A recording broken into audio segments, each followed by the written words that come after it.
एक गीत पर कुछ लोग इतराज करते हैं, शेरे बबर यसु शेरे बबर। खुदावंद यसु मसीह को एक जानवर के साथ तशबीह नहीं दी जा सकती। गीत जब भी लिखे जाते हैं तो उनमें लाजमी नहीं कि हम अपने जज्बात का इजहार करें। तो कदम अपनी दुआओं में या गीत गाने या गीत लिखने में कुछ ऐसे किरदार होते हैं जिनको इतना बुलंद कर देते हैं कि उनको ला के खुदा के मदे मुकाबल खड़ा कर देते हैं। तो क्या खुदा का कलाम ये इजाजत देता? रूहानी तौर पे अगर शायरी करनी है, खुदा के लोग भी शायर हुए हैं। मुकद्दस दाऊद सबसे बड़ा शायर था। मुकद्दस दाऊद नबी जो है वो खुदा के परस्तार भी थे, मूसीकार भी थे, वो शायर भी थे। ऐसे गहरे तौर पर खुदा के लोगों ने खुदा की हमद को बयान किया है, लेकिन कभी भी किसी भी जगह पे उन्होंने किसी भी किरदार को खुदा के मदे मुकाबल ला के खड़ा नहीं किया। तो चाहे कोई दुआ करे, चाहे कोई प्रस्तुत करे, चाहे कोई गीत गाए या गीत लिखे, इन सब के लिए जरूरी है कि वो खुदा के पाक कलाम की समझ रखते हों। अगर आप हमारे चैनल पर नए हैं तो चैनल को सब्सक्राइब लाजमी करें और वीडियो को शेयर करें। Thanks for watching. आज जो मकाम तलावत किया गया मुकाशवा की किताब, उसका 5वां बाब है और उसमें से चंद आयात हमने तलावत की हैं। और मैं इस बात पर जार जार रोने लगा कि कोई उस किताब को खोलने या उस पर नजर करने के लायक ना निकला। अब उन बुजुर्गों में से एक ने मुझसे कहा कि मत रो, देख यहूदा के कबीला का वो बब्बर जो दाऊद की असल है, उस किताब को खोलने के लिए और उसकी 7 मोहरों को खोलने के लिए गालिब आया। चलिए आज हम जिस बात पर गौर करने वाले हैं वो एक सवाल है। एक गीत पर कुछ लोग इतराज़ करते हैं, शेरे बबर यसु शेरे बबर। मे भी आपने भी सुना हो कि कुछ लोगों का ख्याल है कि ये गीत नहीं गाना चाहिए। ये शेरे बबर यसु शेरे बबर जो है ये कोई बड़ा अजीब फील होता है। सुना है किसी ने, किसी के इल्म में हो ये बात? लोग इसके बारे में कहते क्या हैं? बहन ने बताया कि फेसबुक पर मैंने देखा कि किसी ने बात की थी कुछ और गीतों के मुतल्लक भी, और ख़ास तौर पर इस गीत के मुतालिक कि शेरे बबर यसु शेरे बबर के खुदावंद यसु मसीह को एक जानवर के साथ तशबीह नहीं दी जा सकती। सबसे पहले तो मैं ये बात कहना चाहूँगा कि जिस किसी ने भी बात की है या जितने लोग भी इस तरह का ख्याल रखते हैं, अगर देखा जाए तो वो भी एक खुदावंद यसु मसीह की मोहब्बत अपने दिल में रखते हुए ये बात करते हैं। खुदा की मोहब्बत का अपने दिल में होना अपनी जगह पे, लेकिन ला इल्मी होना ये एक अलग बात होती है। या खुदा के पाक कलाम को समझना या उसकी समझ रखना जो है ये एक अलग बात होती है। कुछ ऐसे अल्फाज हैं कि जिनको वाकई में हम लोग गीतों में इस्तेमाल नहीं कर सकते। या गीत लिखने वाले जो हैं, मैं ये कहना चाहूँगा कि जो गीत लिखने वाले हैं उनके लिए भी ज़रूरी है कि वो खुदा के पाक कलाम को अच्छी तरीके से समझते हों। या जब वो गीत लिखते हैं तो लिखने के बाद किसी बाबरकत खादम के साथ गुफ्तगू करें या उनको दिखाएं कि जी ये गीत मैंने लिखा है, इस गीत में मैंने इस तरह से अल्फाज इस्तेमाल किए हैं, क्या ये बाइबल मुकद्दस के अकॉर्डिंग ठीक है? शायरी को तो चले मैं समझता हूँ, वो तो मैंने कर ली, लेकिन आप खुदा के खादम हैं, आप बताएं कि ये खुदा के कलाम के ऐन मुताबिक है, कोई इधर उधर बात तो नहीं हो गई। जब भी कोई गीत लिखता है तो मैं आपको अक्सर ये बात बताया करता हूं कि खुदा ने अपने हर नाम से ज्यादा अजमत अपने कलाम को बख्शी है। तो चाहे कोई दुआ करे, चाहे कोई प्रस्तुत करे, चाहे कोई गीत गाए या गीत लिखे, इन सब के लिए जरूरी है कि वो खुदा के पाक कलाम की समझ रखते हों। क्योंकि दुआ भी उस वक्त तक जो है वो इंसान बेहतर तरीके से नहीं कर पाता जब तक कि उसे पाक कलाम की समझ ना हो। हाँ, शुक्रगुजारी तो अपने तौर पे हर कोई कर सकता है, उस पर किसी को कोई पाबंदी नहीं है, ना कोई ममानत है। लेकिन अगर वो अपनी दुआ में खुदा के पाक कलाम के कुछ हवाला जात कोड करना चाहता है या खुदा के पाक कलाम की कोई दुराने दुआ कोई गुफ्तगू करना चाहता है, तो उसके लिए ज़रूरी है कि फिर उसे कलाम की समझ हो, ताकि वो अपनी दुआ में पाक कलाम को बेहतर तरीके से इस्तेमाल कर सके। और सेम इसी तरह से गीत गाने वाले और गीत लिखने वाले जो हैं उनके लिए भी ज़रूरी है कि वो खुदा के पाक कलाम की समझ रखते हो। गाने वालों के लिए इसलिए ज़रूरी है कि जो खुदा के पाक कलाम में तरीकाकार है, जिस तरह लिखा हुआ है कि हमद करना रास्तबाजों को ज़ेबा है। क्यों रास्तबाजों को ज़ेबा है? क्योंकि उसके कुछ तकाजे हैं। जिस तरह खुदा के पाक कलाम के कुछ तकाजे हैं, इसी तरह खुदा की हमद के भी कुछ तकाजे हैं। तो गीत लिखने वाले जो हैं उनके लिए तो डेफिनेटली ज़रूरी है ना कि उन्होंने खुदा की हमद के लिए लिखना है। एक और बड़ी खास और अहम बात मैं आपके गोशे गुजार कर दूं, गीत जब भी लिखे जाते हैं तो उनमें लाजमी नहीं कि हम अपने जज्बात का इजहार करें। हाँ, जज्बात का इजहार जरूर करें, लेकिन वो जज्बात जो हैं वो भी खुदा के पाक कलाम से बाहर ना हो। खुदा का कलाम ये इजाजत नहीं देता कि इंसान अपने जज्बात में आते हुए या अपने जज्बात में होते हुए वो खुदा के पाक कलाम की नफी कर जाए और जो है वो अपनी शायरी जो है वो उसको आप जो है वो प्रमोट करने की कोशिश करे।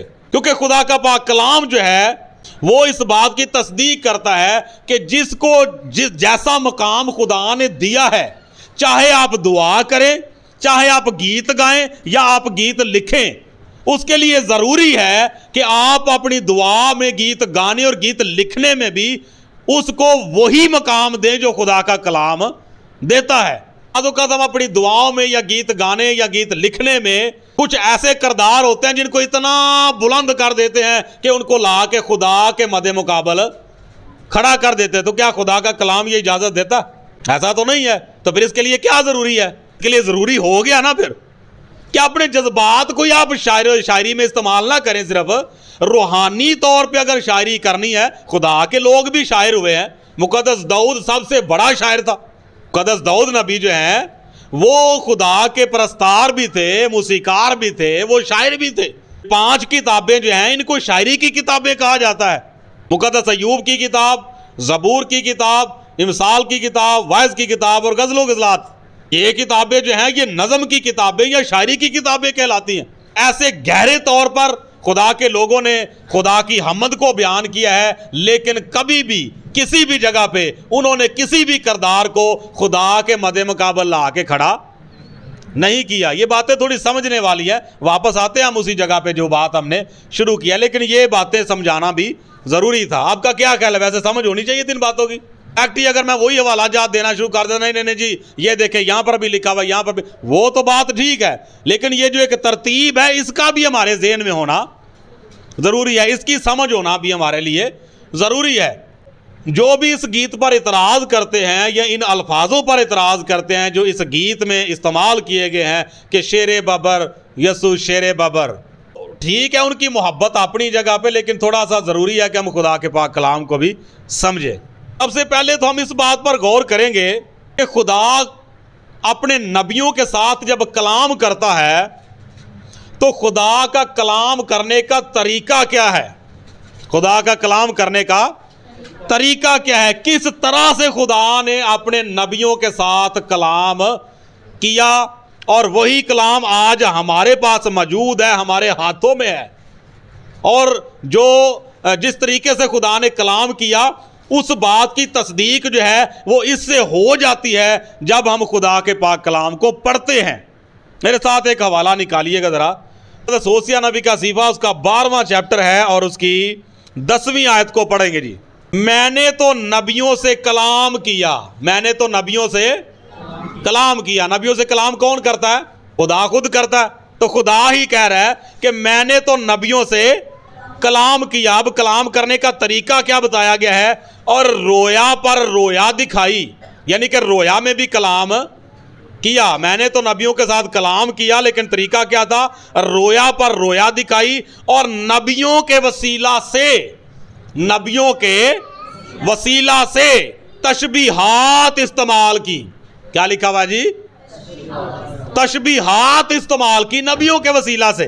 जब हम खुदा के पाक कलाम को पढ़ते हैं तो ऐसी ऐसी तशबीहात जो है वो मिलती हैं कि जो इंसान जो है उसकी समझ से बालातर बातें हो जाती हैं।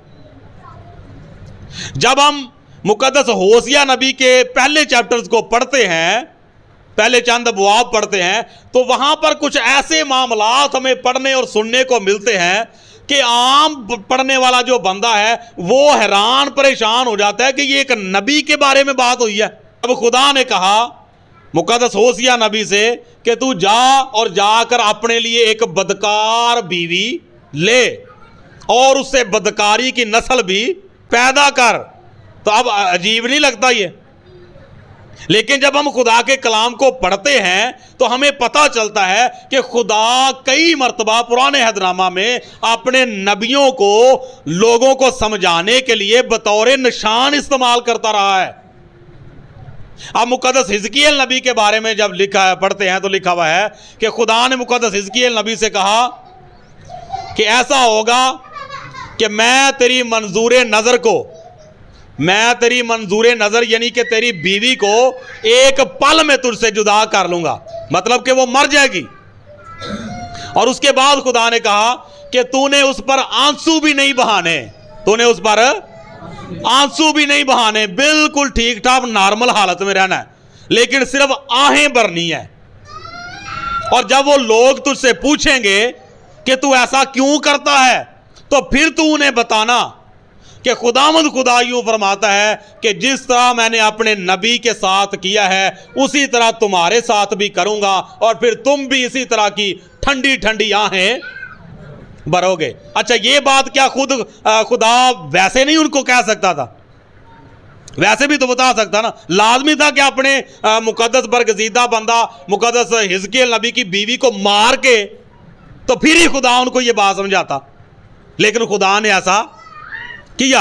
और आगे जब पढ़ते हैं तो वहां पर लिखा हुआ है कि मुकद्दस हिजकियेल नबी जो है वो उस कौम के लिए यानी बनी इस्राएल कौम के लिए एक निशान ठहरेगा। मुकद्दस हिजकियेल नबी का सीफा उसका 24वां बाब और उसकी 15वीं आयत से मैं पढ़ने लगा हूं। लिखा हुआ है, फिर खुदावंद का कलाम मुझ पर नाजल हुआ कि आदमजाद देख मैं तेरी मंजूर नजर को एक ही ज़रब में तुझसे जुदा करूंगा, लेकिन तू ना मातम करना, ना रोना और ना आंसू बहाना, चुपके आहें भरना, मुर्दा पर नोहा ना करना, सर पर अपनी पगड़ी बांधना और पांव में जूती पहनना और अपने होंठों को ना ढांपना और लोगों की रोटी ना खाना। सो मैंने सुबह को लोगों से कलाम किया और शाम को मेरी बीवी मर गई और सुबह को मैंने वही किया जिसका मुझे हुक्म मिला था। कैसा काम है ये? अजीब नहीं लग रहा कि खुदा इस तरह का काम करवा रहा है या कर रहा है? आगे लिखा हुआ है 19वीं आयत में, बस लोगों ने मुझसे पूछा क्या तू हमें ना बताएगा कि जो तू करता है उसको हमसे क्या निस्बत है? अब जब उसकी बीवी मर गई तो लोगों ने मुकद्दस हिजकियेल नबी से पूछा कि ये जो कुछ तू कर रहा है इन सारी बातों का हमारे साथ क्या ताल्लुक है, क्या लेना देना है, हमारे साथ इस सारी बात की क्या निस्बत है?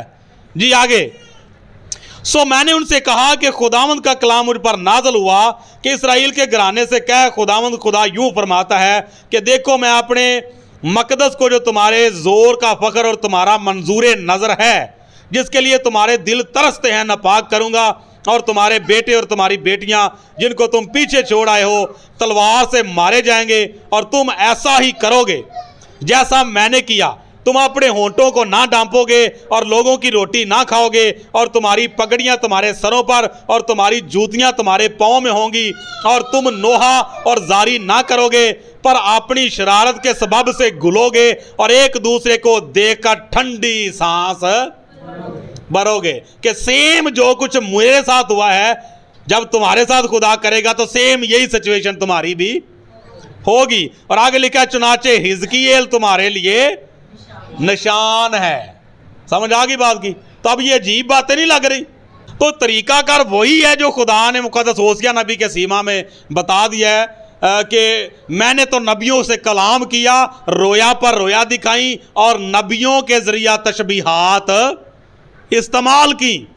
तो ये सारी बातें जो है ये तशबीहन खुदा ने इस्तेमाल की हैं। कुछ ऐसे काम है जो खुदा ने दूसरे लोगों के लिए बतौर निशान अपने नबियों से करवाए हैं। मुकद्दस होसिया ने जब बदकार बीवी की तो वो भी लोगों के लिए एक निशान था मुकद्दस हिजकिय्याह नबी की जब बीवी मरी तो वो भी लोगों के लिए एक निशान था। मुकद्दस यूशाया नबी 3 साल तक जो है वो बिल्कुल नंगे फिरते रहे बरहना हालत में, तो वो भी लोगों के लिए एक निशान था।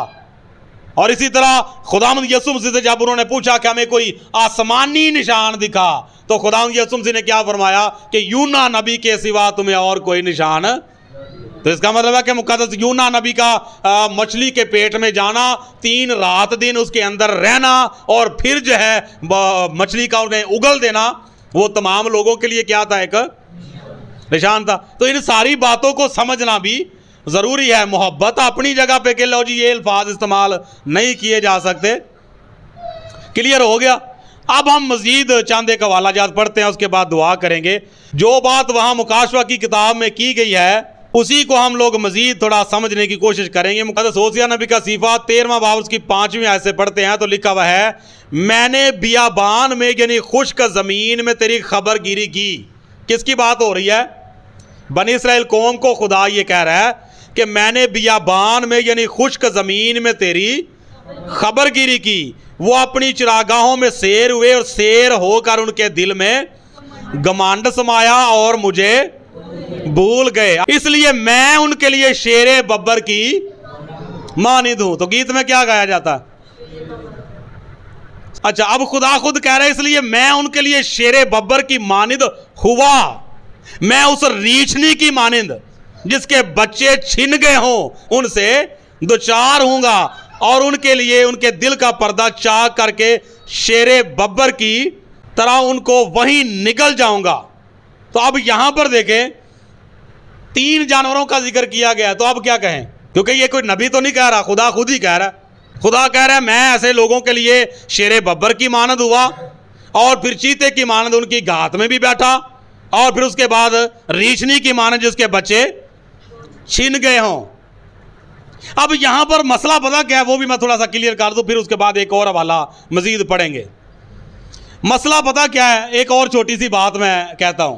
फर्ज करे कोई बच्चा है या कोई किसी के बारे में भी एक लफ्ज इस्तेमाल करें, अगर किसी को कहें कि वाह भी वाह मेरा शेर, तो वो खुश होता है या परेशान हो जाता है कि मुझे शेर कहा गया? क्यों खुश होता है? जिस तरह अक्सर वालदैन अपने बेटों से या बच्चों से कहता है मेरा शेर पुत्र, मेरा शेर बब्बर, बोलते हैं ना, तो उस वक्त बच्चे क्या करते हैं? खुश होते हैं। या किसी को भी बोला जाए कि फलां बंदा बड़ा शेर है तो वो खुश हो जाता है। अब शेर बेसिकली है क्या? जानवर। अगर किसी को कहा जाए जानवर, मेरा जानवर, या किसी और बंदे से कहा जाए बहुत जानवर है भाई तू, तो क्या करेगा वो? अच्छा, शेर कहें तो अच्छा है, जानवर कहें तो बुरा। तो शेर है क्या? तो इसका मतलब क्या निकला? इसका मतलब ये निकला कि सिर्फ जो है वो सफात ली जाती हैं, सिर्फ सफात ली जाती हैं। अब शेर क्या है? जंगल का बादशाह। अब फिजाओं का बादशाह या हवाओं का बादशाह कौन सा है? उकाब है। ठीक है, अब वो भी लफ्ज खुदा के लिए इस्तेमाल हुआ है कि जिस तरह उकाब जो है वो अपने बच्चों को अपने परों पर उठाकर मंडलाता है, उसी तरह मैं तुम्हें मुल्क मिस्र से निकाल कर लाया। तो अब तो बाइबल मुकद्दस के मुताबिक बात जो है वो हराम या हलाल की नहीं कि हराम जानवर है या वो जानवर है। बात सिर्फ सिफ्त की है कि सिर्फ सफात ली गई हैं। जिस तरह हम अपने बच्चे के लिए या किसी ताकतवर इंसान के लिए लफ्ज इस्तेमाल करते हैं कि फलां बंदा जो है शेरे बब्बर है, तो वहां पर सिर्फ उसकी ताकत पे फोकस किया गया। अब सेम इसी तरह से यहां पे जो लिखा हुआ है कि इसलिए मैं उनके लिए शेरे बब्बर की मानिंद हुआ, चीते की मानद राह में उनकी घात में बैठूंगा। तो यहां पर सिर्फ एक एक सिफ्त ली गई है। ठीक है जी। अच्छा, इसी तरह एक और हवाला पढ़ते हैं, मुकद्दस यूशाया नबी का सीफा 31वां बाब निकालिए जी। 31वां बाब है और उसकी आयत नंबर 4 से हम पढ़ते हैं जी। लिखा हुआ है, क्योंकि खुदावंद ने मुझसे यूं फरमाया कि जिस तरह शेरे बब्बर, हाँ जवान शेरे बब्बर अपने शिकार पर से गिराता है और अगर बहुत से गडरिए उसके मुकाबला को बुलाए जाएं तो उनकी ललकार से नहीं डरता और उनके हजूम से दब नहीं जाता, उसी तरह रब्बुल फाज कोहे सयून और उसके टीले पर लड़ने को उतरेगा। जी, अब क्या यहां पर समझ आती है बात की कि जिस तरह शेरे बब्बर या जवान शेर अपने शिकार पर घुराता है और अगर बहुत से गडरिए बेड़े चराने वाले भी उसके मुकाबला के लिए निकल आए तो भी उसे कुछ खौफ नहीं होता। और आगे लिखा हुआ है उसी तरह का क्या मतलब है? जवान शेरे बब्बर की मानंद, शेरे बब्बर की मानंद, उसी तरह रब्बुल फाज कोहे सयून और उसके टीले पर लड़ने को उतरेगा। समझ आ गई बात की? तो यहां पर इतना कोई मसला नहीं है, सिर्फ थोड़ा सा बात को समझने की जरूरत है, जो आज मैंने थोड़ा सा आपके सामने क्लियर किया है। और मुकाशवा की किताब में चलते हैं तो वहां पर जो बात हुई है ना कि देख यहूदा के कबीला का वह बब्बर जो दाऊद की असल है। तो अब देखें, पहले बाइबल मुकद्दस के मुताबिक जो है वो खुदा यीशु मसीह को खुदा का बर्रा कहा गया है, उसके बाद जो है वो बब्बर कह दिया गया। तो एक जगह पर उसी मुकाशवा की किताब में लिखा हुआ है कि फिर मैंने तख्त और चारों जानदारों 24 बुजुर्गों के बीच में गोया एक ज़बा किया हुआ बर्रा खड़ा देखा। तो ज़बा किया हुआ बर्रा कौन है? खुदावंद यीशु मसीह।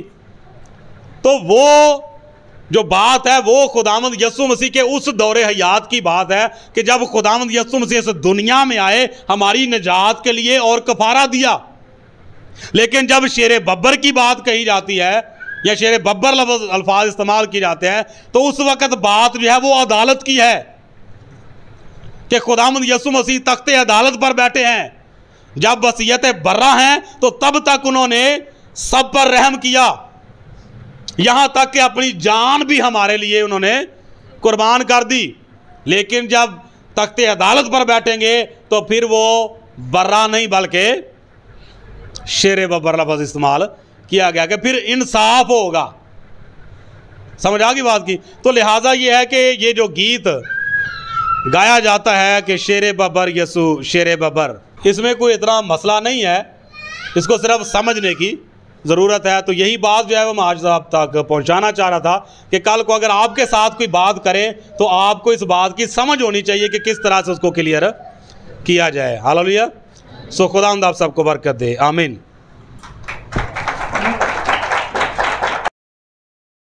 इस तरह की मज़ीद वीडियोस देखने के लिए हमारे चैनल को सब्सक्राइब लाजमी करें और बेल आइकन को प्रेस करें ताकि हर नई आने वाली वीडियो बर वक्त आप तक पहुंच सके। Thanks for watching.